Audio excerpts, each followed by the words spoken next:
Hi, Kate. How you doing? I've got your spread up here, and I just want to talk about it a little bit. But first, I want to mention that if we take a look over here, we have this week's critique is project 1 and 2, and I only see your spread, your magazine spread. So I didn't see your sketches for that gatefold pamphlet that we're going to start working on. So don't forget to get those in, okay? So let's look at your spread here. There's a couple of things. I think that typographically, I think that you're good, but you're really, really super safe. And I'll explain that in a second. There's some typographic mistakes. I'll talk about those too. And then we'll talk about page mechanics.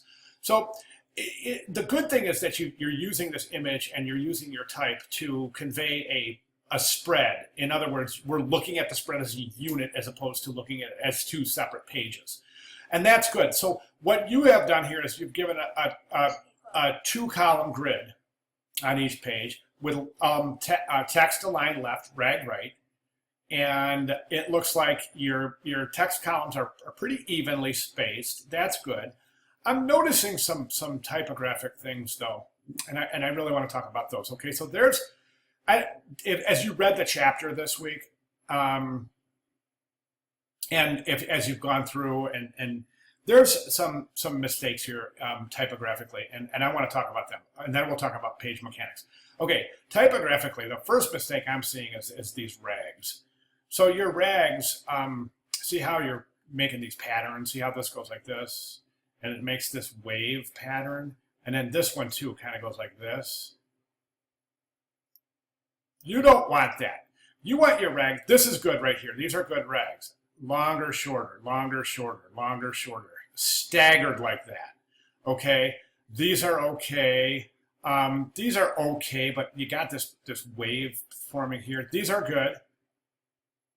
Okay, but as long as you just keep that in mind, longer, shorter, and try to avoid those wavy patterns, you'll be good. Next thing, we have what are called orphans and widows, and this is a widow.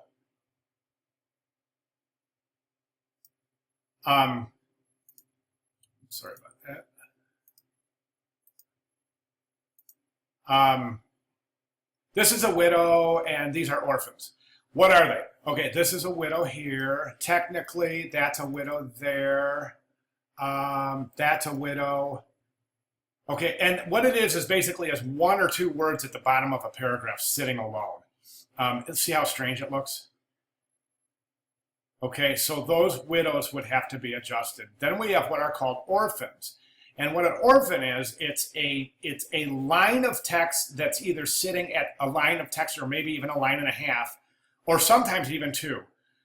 It's sitting at the top of a paragraph or the bottom of a paragraph. So in other words, if at the bottom of a paragraph, if you have a new paragraph that starts with one sentence, that's an orphan. Same thing here. If you have the top of a paragraph that starts like this one sentence. So basically you have orphans and widows in conjunction right here. Do you see what I'm saying? Okay, so, and then over here, you're starting a line of text. You're starting a column of text with this broken paragraph here. Okay, make sense? Okay. The next thing is the headline and the subhead. I think that what you want to do in page layout and page mechanics is you really want this to draw attention to it, to the page itself. And you want the transitions, the eye to move seamlessly from the headline to the body copy, and then from text column to text column. Right now, what you're doing is you're asking your viewer to go from here up here, then read through that, then here, and then all the way up here. So if it looks like you're going uphill, and if you design this to emulate the way that golf is that you're always going uphill, that's brilliant. I think it's so clever. However, it's not good typography because you're asking, your viewer is going to get really tired by the time they have to go like this.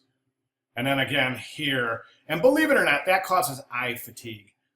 So you really don't want the eye jumping around that much on the page.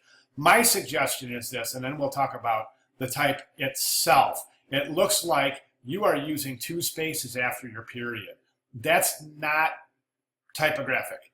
That's Office. That's Microsoft. That's Office documenting. This is design. We don't use two spaces after periods ever. Okay, really, really important. It's just punching these holes in your paragraphs that are really, really unsightly. Okay. The next thing is that what I would like you to do is separate the headline from the text. Okay, and let's try this for now. Just 4 equal columns. Try to keep these lines, try to even these out so that you have an even read, so that you're going like this, then even up there, then back to the next paragraph, even jump, then an even jump. Okay, then what I want you to do now, this triangle I'm drawing, if you look at this triangle, the most important things of a page are right here and right here. That's called up and out. And that's where the page is, just the eye comfortably resides to the page. So we're going to try to use that area. You've used it well here.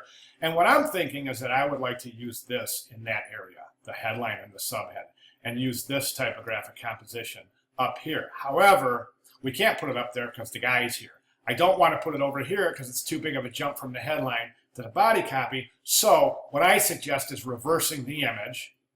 Okay, so the golfer's over here. Your body, your text column should all align about right here. And then you can put your headline up here. Your golf is the world's most frustrating sport, or however you want to do that. Okay? And folios look good. Try a call out and think about drop caps. Okay? Don't forget your sketches. Okay? Thanks.